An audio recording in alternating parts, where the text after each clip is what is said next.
Get out, now! I woke up to my husband screaming.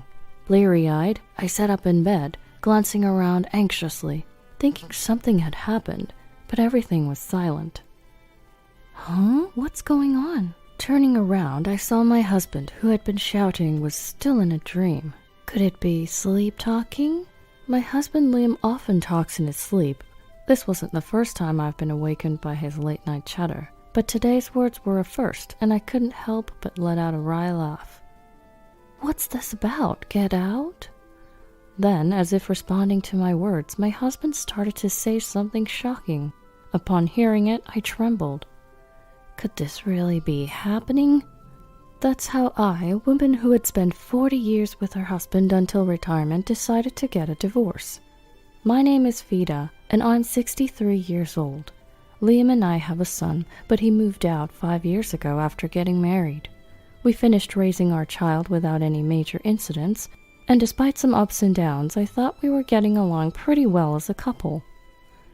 My husband is supposed to retire next month on his birthday.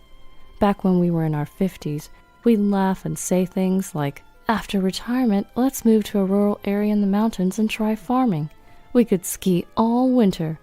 Or, it'd be nice to travel around the US in a camper van. But as retirement approached, those kinds of conversations stopped altogether. Of course, I didn't really want to ski all the time at this age, but we're still physically fit, and I thought it'd be nice to travel together. So, I was considering celebrating my husband's retirement by staying at a fancy inn we wouldn't normally go to, and I was in the middle of looking up various places online. But then, get out, now! The words he said in response to my comments after that sleep talk were unbelievable. Emberlyn, my wife, has found out about the affair. It'll be bad if she comes. My soundly sleeping husband was gripping the blanket, groaning and moving his head. Emberlyn?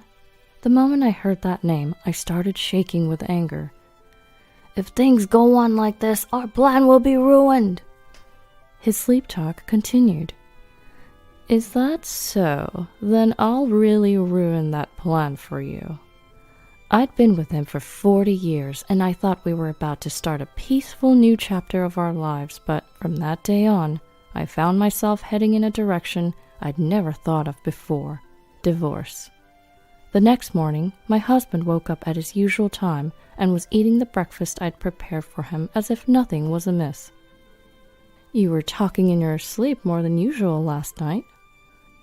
Really, I've been busy with work handovers and such. Maybe I'm stressed. You have to take care of your health to do a good job until the end. Yeah. He seemed to have no recollection of last night. I deliberately spoke to him in a softer tone than usual, and unlike normal, I saw him off at the front door as he left for work. It's unusual for you to see me off. Well, your retirement is coming up soon, so every now and then. Right. I'm off then. I'll be working late today, but I'll be back by the last train. Then you won't need dinner. Yeah. My husband slammed the door shut. I locked the door from the inside and waited a while, making sure his footsteps were fading away. I wonder if he's really working overtime. Now I've got to hurry. I began searching the house for evidence of his affair. When I checked each pocket of my husband's suits in the closet, I found a crumpled piece of paper. I found it, just as I thought. It was clearly a suspicious hotel receipt. He probably paid in cash to avoid leaving a record with a card payment, but it's pointless if he doesn't dispose of it. There were several similar receipts, and the most recent one was dated 2 days ago. He said he was working overtime the day before yesterday, and he didn't come home until midnight. Since hearing his sleep talk last night, I was prepared for the infidelity, but when the evidence actually surfaced, I found myself crying without realizing it, shaken by the reality. Why, you said you'd broken up. I believed that. The truth is, my husband had cheated once before, 10 years ago. I'm sorry, it was just a momentary lapse of judgment. Madam, we will never meet again. Please forgive us.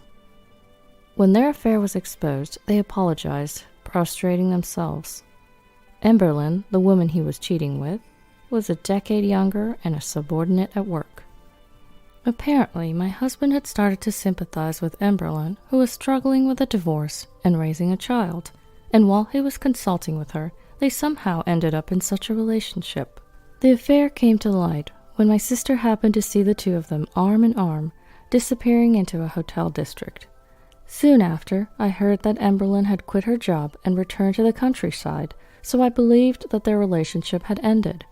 Of course, there was a lingering resentment deep in my heart. However, at that time, our son, a senior in college, was job hunting, and I was worried that our divorce might affect him, so I endured it. There was also a part of me that was completely reassured that this man, who had been with me all this time, couldn't seriously abandon me. And I kept telling myself that we could start over from now on. So, you've been deceiving me for 10 years since then? My hand clutching the hotel receipt trembled violently. I will never forgive this. It's not just a divorce. Remember that. When I searched through his bag and drawers, I found brochures of inns I'd never been to and aquarium tickets, but they didn't prove that Emberlyn was the other woman. Oh, right. I pulled out a laptop that had been stored away in the closet. It was something my husband had bought a few years ago with the intention of starting a side business. However, after a while, he only played games on it, and once he realized that he could do that just fine on his phone, he stopped using it altogether. I'd borrowed it a few times, so I knew the password. As expected, the computer started up easily, and I opened up my husband's emails. Because he uses a free email service and had it set up so that he could check his emails from both his phone and his computer, I figured I could still see the contents of their exchanges, even though he doesn't use the computer anymore. Once I retire, I'll leave my wife and we can live together. Shockingly, that was what was indeed written in the emails he had sent. I've told my wife that I won't get much retirement money due to the recession, and she completely bought it, so let's use that money to buy an apartment. My husband works at a major company, and a few years ago he happily said, "It seems like I'll get more than $260,000 for my retirement money." That reminded me of how he recently started saying something different. "The company's performance is deteriorating, and it seems like I won't get much retirement money." So, how much will you get? Maybe around $60,000 at best. It wasn't his fault the company was doing poorly, and when he told me this with a dejected look on his face, I couldn't say anything more at the time. We have some savings, and adding our 2 pensions together, wouldn't we be able to manage somehow? Ever since that day, I spent my days looking at the household accounts and punching numbers into a calculator. After my husband's retirement, we planned to go to the movies and eat out once a month, take a few trips a year, and so on. If we pared back our envisioned post-retirement life a bit, well, quite a bit, we'd probably be able to manage. I'll try to get more hours at my part-time job. I feel bad, but I guess my husband will have to work part-time while he's still healthy. What was all that worrying for? Does your wife really have no idea about us? Even if she finds out, she'll forgive me if I apologize. It was the same 10 years ago.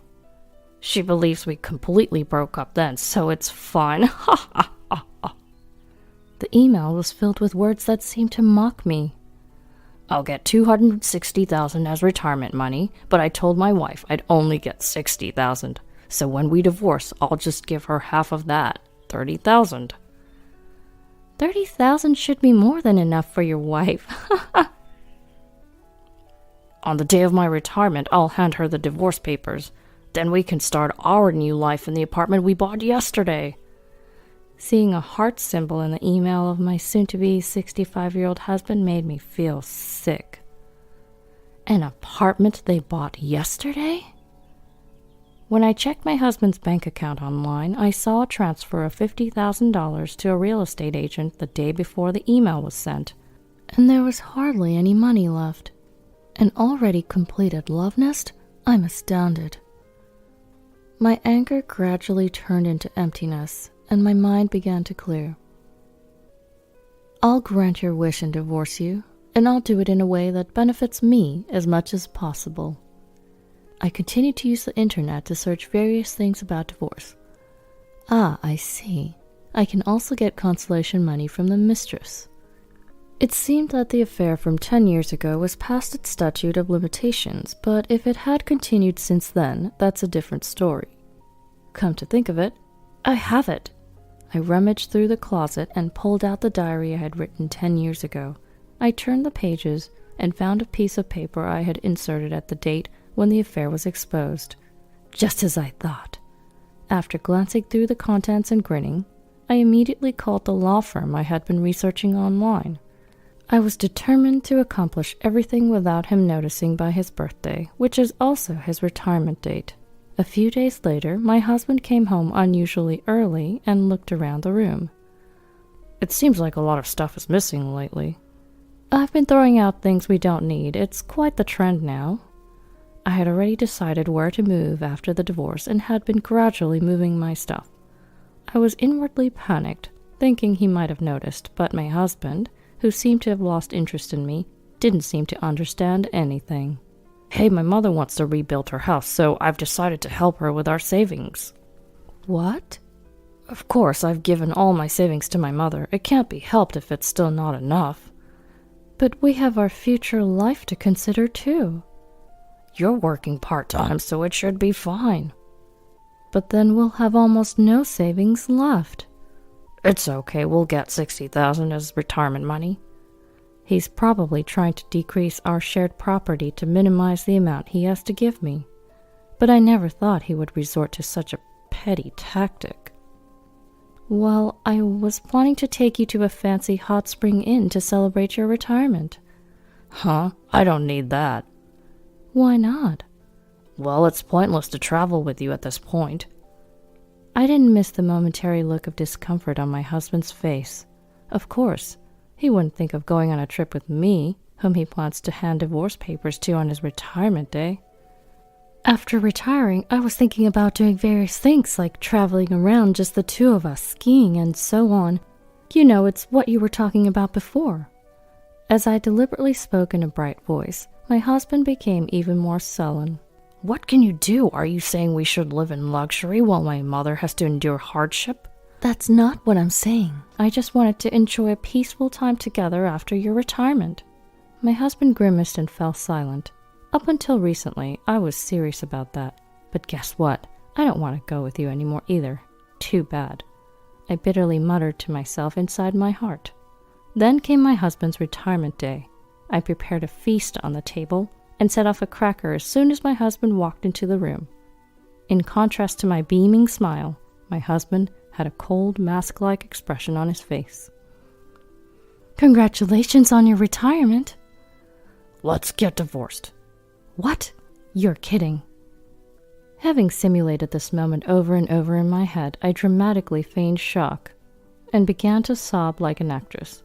I'm sorry, I'll give you half of the $60,000 retirement allowance as a property settlement, so please forgive me. We don't have any other shared property. No, I don't want a divorce. I'm sorry. With that, my husband left the house. All that was left was a divorce paper with my husband's name already filled in. Well then, on to the next plan. As I promptly filled in my name on the divorce paper, I raised a toast and ate the feast alone. The next day, I was standing in front of a luxury apartment that my husband had reportedly bought with another woman. When I pressed the room number at the entrance, a woman's voice responded. You're Emberlyn, right? Liam's wife? Ah! The surprise in her voice was so unexpected that I had to stifle a laugh. Is your husband home? Could we come in? No way! Go home! You two don't have the right to refuse us. Huh? What do you mean? Who do you think the woman with me is? She's a lawyer. What? Would you prefer to discuss this right now or go to court? Through the monitor, my husband Liam appears, and the two of them are having some sort of discussion. Do you want us to come in or continue talking here at the entrance? If we keep this up, all the neighbors will know about your wrongdoings. Are you okay with that? Fine, come in. And so I stormed into the love nest of my foolish husband and his mistress, accompanied by a lawyer. Once inside, my husband bombarded me with questions like, how did you find out? And how did you investigate this place? But I ignored them all. Then the lawyer next to me presented a divorce agreement to the two of them. Property division, $195,000. Consolation money, $195,000. A total of $390,000. What the hell is this? Seeing the contents, Liam and Emberlyn were left with their mouths agape. There's no way we have that much money. Why not? Retirement payment of $260,000, $80,000 given to your mom, and $50,000 for the down payment on this apartment. If you add it all up, it's exactly $390,000. Please pay promptly. I told you my company's retirement payment was only $60,000. It's too bad you tried to trick me. The lawyer has already contacted the company and investigated. All of this is shared marital property. The lawyer next to me nodded in agreement. Emberlyn, we're also asking you for $50,000 in consolation money. I don't have money either. If you don't have money, you can't pay. Please forgive me, I'm begging you. Suddenly, my husband knelt down in apology, and Emberlyn did the same next to him. Do you think if you apologize to me, I'll forgive you that easily? Don't underestimate me. What do you think I've been doing for the past 40 years supporting you? The two of them, who had been looking down, hesitantly looked up at my unexpected ferocity. Do you want to sign the divorce agreement here and now, or do you want to go to a court case you have no chance of winning? I'll let you choose. Going to court would be a hassle. It would take both time and money, but this consolation payment is outrageous. That's right, it's absurd. Oh, have you forgotten?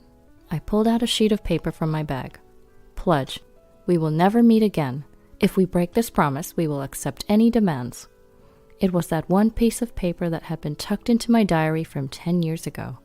During the first affair scandal, I had made it in a rush and had them both sign it. It says here you'll do anything. This kind of thing is invalid now. That's right. Then let's go to court. Well, right, you haven't received your retirement money yet. If we're going to court, I'll make sure to contact the company so you can't spend the money freely. My husband was silent for a while, looking down, but after a moment he muttered, Understood, and raised his head. Good, now sign this. But $195,000 for consolation money, that's just too much. Even I could see that. It's just over $4,850 per year for the 40 years I've supported you. You're saying even that's too much? I don't want to equate our 40 years of marriage to money, but if I don't say this much, I'm sure he wouldn't understand. Truth be told, the lawyer also said this amount was too high, but during the creation of the agreement, I was told I could ask for whatever I wanted, so I pushed for it. But can't you reduce the amount a bit? I need to live after this, and there's the mortgage for this apartment. If that's the case, why not sell the apartment? Of course, if you sell it now, it'll be a lot cheaper than the original price, so it'll be a loss. That's what I'm saying, so understand, please. Don't start acting sweet now. The only thing I understand is that you two will live a miserable life because you'll have no money. After saying what I wanted to say, I left the rest to the lawyer and left the room. In the end, the consolation money was reduced to $80,000. Still, they couldn't afford the mortgage and had to put the apartment up for sale, but they couldn't get the price they wanted and ended up in heavy debt. My ex-husband had no choice but to start working day labor jobs, and Emberlyn started working at a bar. Even then, they didn't have enough money to live and were constantly fighting. I never thought I would start living alone at this age, but being able to use my time freely now is very comfortable. Lately, I've been into traveling all over the place by myself, and I'm planning to go abroad in the future. There's still plenty of life left.